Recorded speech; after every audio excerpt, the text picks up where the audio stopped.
Hello, trading has closed on September 18th, 2019. We'll go over our calls. Look for the pattern with the early high. We got that. Said unless we gapped over this high, lower prices should print. We got that. Said that wouldn't guarantee a lower close. We closed slightly up. The pattern typically rallies into the close, closes near its high. We got that. Failure is a straight line move down. We got that. And just to further confuse the picture, we closed a little changed. So whether I would have said higher, lower, or unchanged, I could claim victory, but in fact, it doesn't really resolve very much. We had some targets from yesterday's pattern. I had the date written wrong, but the prices were correct.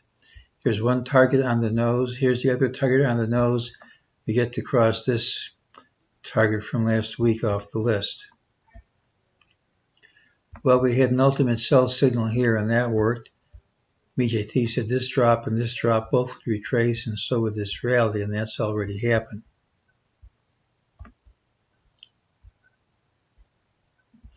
Standard rules for mixed, this is from yesterday. Standard rules for mixed signals apply. We did see lower prices. We didn't get the lower close. Second commonest thing with mixed signals is to close, it'll change, have the big move tomorrow. We close, it'll change, so that implies we get a big move tomorrow. If it works, of course. We're not really clear on the count here. We're assuming this high is going to hold. It's not really clear till we take out some of these lows.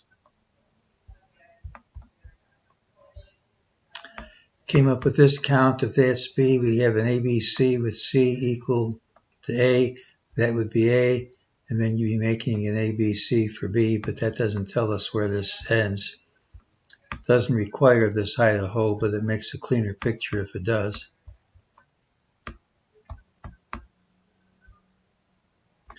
Tomorrow's pattern has the early high. Doesn't mean you wouldn't gap down.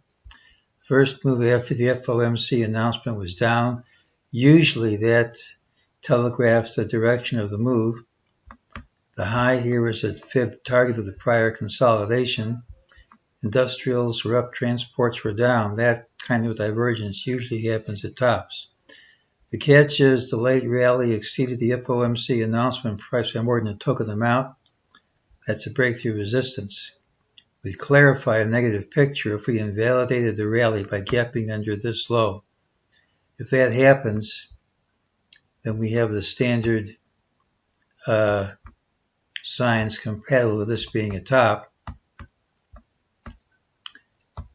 of the top being in a few days ago, actually. But if that doesn't happen, it's really muddies the water too much for me, and I don't really have a clear call if we don't get down. And that's today's call.